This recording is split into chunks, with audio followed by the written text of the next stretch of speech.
जब योग का अभ्यास करते करते चित्त निर्मल और एकाग्र हो जाए, तब नासिका के अग्रभाग में दृष्टि जमाकर इस प्रकार भगवान की मूर्ति का ध्यान करें। भगवान का मुख कमल आनंद से प्रफुल्ल है। नेत्र कमल कोश के समान रत्नारे हैं। शरीर लील कमल दल के समान श्याम है। हाथों में शंख चक्र और गदा धारण किए हैं। कमल की केसर के समान पीला रेशमी वस्त्र लहरा रहा है। वक्ष स्थल में श्रीवत्स चिन्ह है और गले में कौस्तुभ मणि झिलमिला रही है। वनमाला चरणों तक लटकी हुई है, जिसके चारों ओर भंवरे सुगंध से मतवाले होकर मधुर गुंजार कर रहे हैं। अंग प्रत्यंग में महामूल्य हार, कंकण, किरीट, भुजबंध और नूपुर आदि आभूषण विराजमान हैं। कमर में करधनी की लड़ियां उसकी शोभा बढ़ा रही हैं। भक्तों के हृदय कमल ही उनके आसन हैं। उनका दर्शनीय श्याम सुंदर स्वरूप अत्यंत शांत एवं मन और नयनों को आनंदित करने वाला है। उनकी अति सुंदर किशोर अवस्था है। वे भक्तों पर कृपा करने के लिए आतुर हो रहे हैं। बड़ी मनोहर झांकी है। भगवान सदा संपूर्ण लोकों से वंदित हैं। उनका पवित्र यश परम कीर्तनीय है और वे राजा बलि आदि परम यशस्वियों के भी यश को बढ़ाने वाले हैं। इस प्रकार श्री नारायण देव का संपूर्ण अंगों के सहित तब तक ध्यान करें जब तक चित्त वहाँ से हटे नहीं। भगवान की लीलाएं बड़ी दर्शनीय हैं। अतः अपनी रुचि के अनुसार खड़े हुए, चलते हुए, बैठे हुए, पौधे हुए अथवा अंतर्यामी रूप से स्थित हुए उनके स्वरूप का विशुद्ध भाव युक्त चित्त से चिंतन करें। इस प्रकार योगी जब यह अच्छी तरह देख ले कि भावद्विग्रह में चित्त की स्थिति हो गई है, तब वह उनके समस्त अंगों में लगे हुए चित्त को विशेष रूप से एक एक अंग में लगावे। भगवान के चरण कमलों का ध्यान करना चाहिए। वे वज्र, अंकुश, ध्वजा और कमल के मंगलमय चिन्हों से युक्त हैं तथा अपने उभरे हुए लाल लाल शोभामय नख चंद्रमंडल की चंद्रिका से ध्यान करने वालों के हृदय के अज्ञान रूप घोर अंधकार को दूर कर देते हैं। इन्हीं की धोवन से नदियों में श्री गंगा जी प्रकट हुई थीं, जिसके पवित्र जल को मस्तक पर धारण करने के कारण स्वयं मंगल रूप महादेव जी और भी अधिक मंगलमय हो गए। ये अपना ध्यान करने वालों के पाप रूप पर्वतों पर छोड़े हुए इंद्र के वज्र के समान हैं। भगवान के इन चरण कमलों का चिरकाल तक चिंतन करें।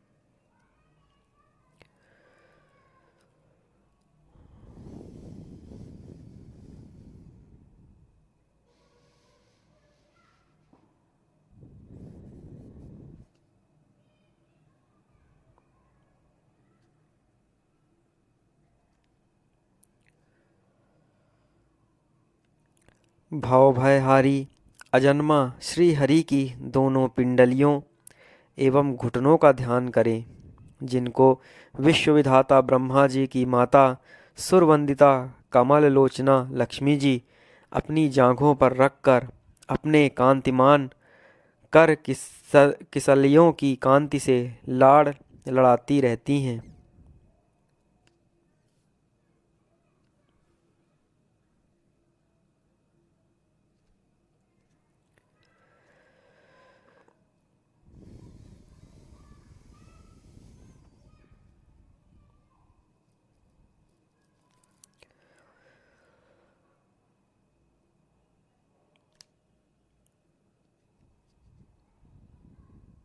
भगवान की जांघों का ध्यान करें, जो अलसी के फूल के समान नील वर्ण और बल की निधि हैं और गरुड़ जी की पीठ पर शोभायमान है।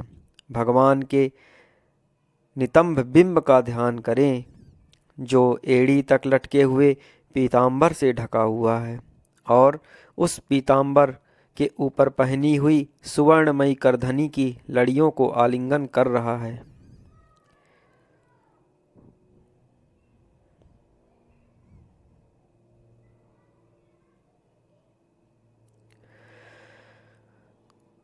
संपूर्ण लोकों के आश्रय स्थान भगवान के उदर देश में स्थित नाभि सरोवर का ध्यान करें। इसी में से ब्रह्मा जी का आधारभूत सर्वलोकमय कमल प्रकट हुआ है।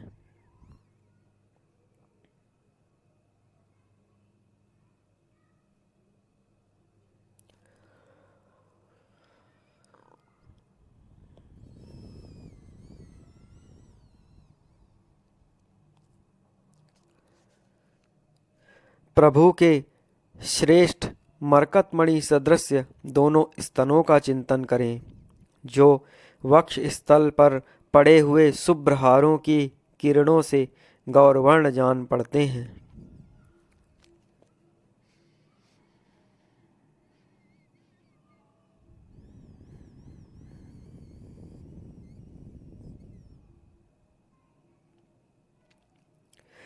इसके पश्चात पुरुषोत्तम भगवान के वक्ष स्थल का ध्यान करें जो महालक्ष्मी का निवास स्थान और लोगों के मन एवं नेत्रों को आनंद देने वाला है।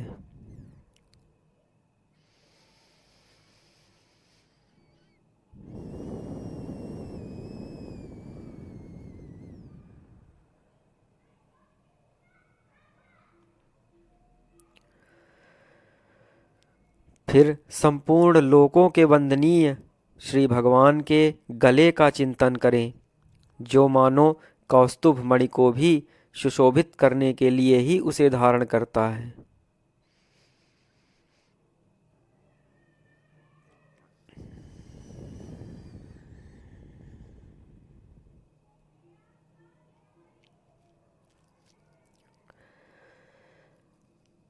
समस्त लोकपालों की आश्रयभूता भगवान की चारों भुजाओं का ध्यान करें जिनमें धारण किए हुए कंकणादि आभूषण समुद्र मंथन के समय मंदरांचल की रगड़ से और भी उजले हो गए हैं।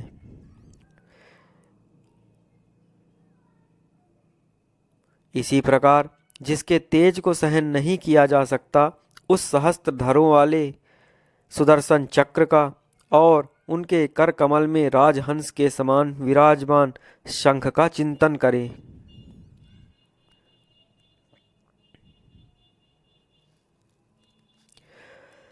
फिर विपक्षी वीरों के रुधिर से सनी हुई प्रभु की प्यारी कौमोद की गदा का, भौरों के शब्द से गुंजायमान वनमाला का और उनके कंठ में सुशोभित संपूर्ण जीवों के निर्मल तत्वरूप कौस्तुभ मणि का ध्यान करें।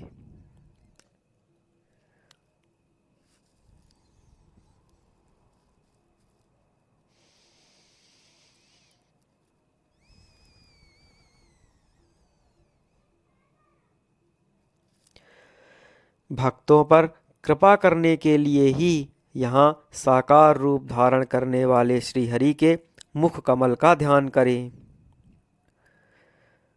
जो सुधड़ नासिका से सुशोभित है और झिलमिलाते हुए मकराकृत कुंडलों के हिलने से अतिशय प्रकाशमान स्वच्छ कपोलों के कारण बड़ा ही मनोहर जान पड़ता है।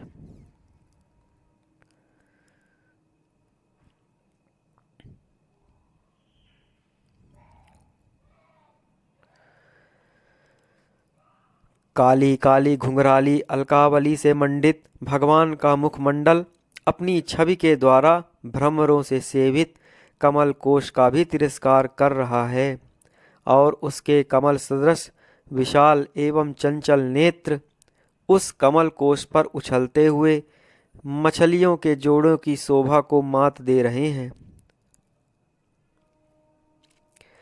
उन्नत भ्रूलताओं से सुशोभित भगवान के ऐसे मनोहर मुखारविंद की मन में धारणा करके आलस्य रहित ही होकर उसी का ध्यान करें।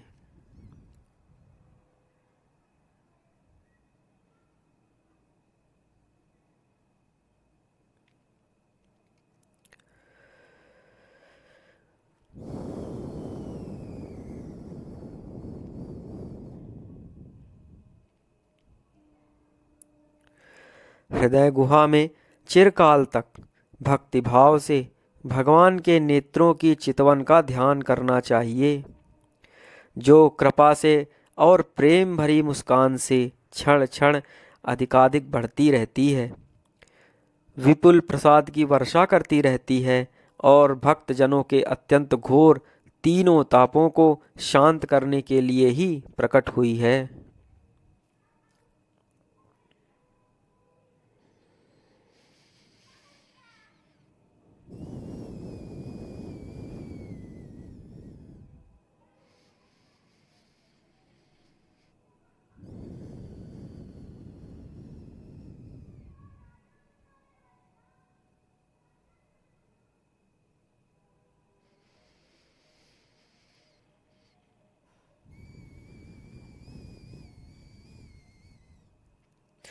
श्री हरि का हास्य प्रणत जनों के तीव्र से तीव्र शोक के अश्रु सागर को सुखा देता है और अत्यंत उदार है।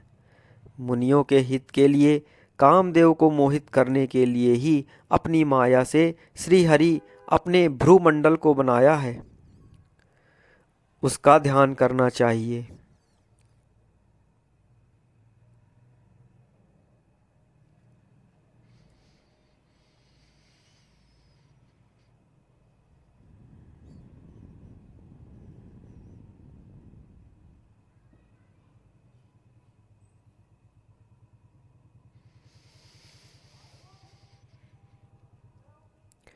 अत्यंत प्रेमार्ध भाव से अपने हृदय में विराजमान श्री हरि के खिलखिलाकर हंसने का ध्यान करें, जो वस्तुतः ध्यान के ही योग्य है तथा जिसमें ऊपर और नीचे के दोनों होठों की अत्यधिक अरुण कांति के कारण उनके कुंदकली के समान शुभ्र छोटे छोटे दांतों पर लालिमा सी प्रतीत होने लगी है।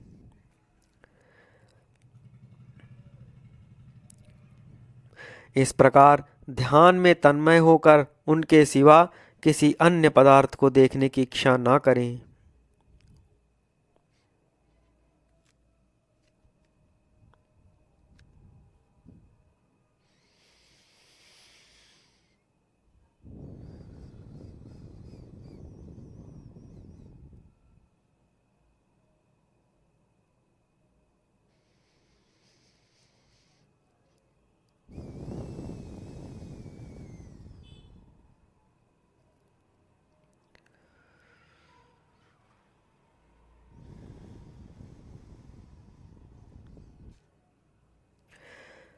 इस प्रकार के ध्यान के अभ्यास से साधक का श्री हरि में प्रेम हो जाता है, उसका हृदय भक्ति भाव से द्रवित हो जाता है, शरीर में आनंदातिरेक के कारण रोमांच होने लगता है।